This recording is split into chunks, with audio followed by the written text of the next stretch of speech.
Salut à tous et bienvenue sur la chaîne Benji et Clémy. On se retrouve donc pour cette review de l'épisode 5 de la partie 3 de Lupin.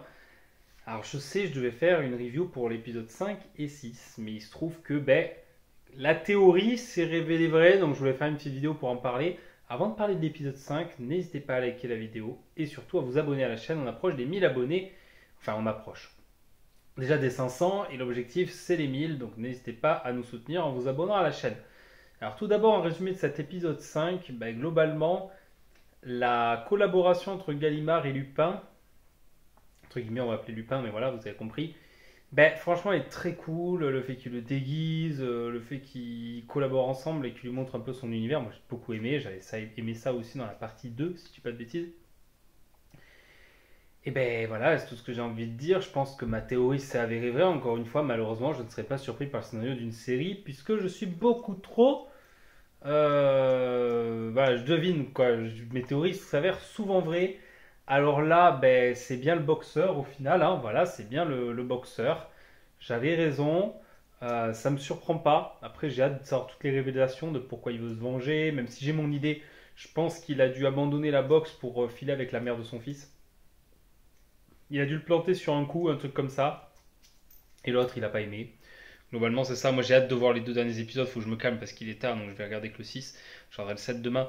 Mais en tout cas, la série est très très cool. Franchement, j'aime beaucoup. Ça fait plaisir d'avoir une série française de cette qualité. Franchement, ça se regarde très facilement. Ça, c'est vraiment cool. Vraiment, on est sur une série de qualité. Voilà. Et donc, globalement, qu'est-ce qu'il y aurait de dire de plus? Moi, j'ai beaucoup aimé quand même le moment où ils sont sur la vente, là. Et surtout, le passage de la vidéo effacée et finalement l'autre, il lui avoue ses sentiments. Enfin, c'est marrant, franchement. Il y a des scènes comiques très très drôles dans cet épisode. Le fait que le fils a trouvé l'endroit où son père s'était échappé. Alors, je trouve que ça va beaucoup de retard.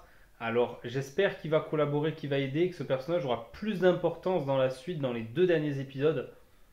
Je trouve ça dommage qu'il n'ait pas eu d'importance, on va dire, plus tôt. C'est la seule critique que je ferai.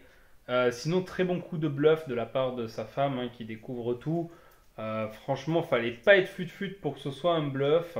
C'est dommage que son pote soit tombé dans le panneau, mais bon, au moins, elle connaît la vérité et elle va pouvoir aider son fils parce que j'ai peur que son fils tout seul, là, il se mette un peu dans les emmerdes. Hein, voilà. Et puis bon. Mais globalement, la série est vraiment un succès. Je sais pas si il y aura une partie 4 ou si c'est vraiment la fin. Mais si c'est la fin, je trouve ça dommage parce que c'est vraiment très très cool comme série. Moi, j'aime beaucoup. J'ai vraiment aimé pour l'instant. Je sais pas si la fin va me décevoir ou pas. J'ai hâte de voir justement. Mais vraiment, cet épisode était cool. On a une bonne entrée en matière avec l'épisode 1. On a eu un petit creux, mais là, ça recommence à devenir intéressant sur l'épisode 5. Ça remet un second saut pour finir. Et surtout, mention spéciale à Netflix parce que les séries, les premières saisons sont souvent bonnes, mais après ça se calme, hein. Franchement, c'est moins bon. Là, on a quelque chose qui vraiment, je trouve, est bon de la saison 1 à la saison 3. Voilà, on perd pas le fil. C'est un peu comme vous savez les insaisissables là, les magiciens là, ces films de magiciens. Pareil, le premier nous surprend, mais il va nous surprendre encore plus dans le deuxième. Là, c'est un peu le même délire et je trouve que c'est vraiment bien réussi de la part de Netflix. Je file voir l'épisode 6. Moi, je vous dis à très bientôt. N'hésitez pas à liker la vidéo et à vous abonner. Et donnez-moi en commentaire vos avis, hein, si vous avez des réactions à faire sur l'épisode. Je serais ravi de les lire. Allez, ciao!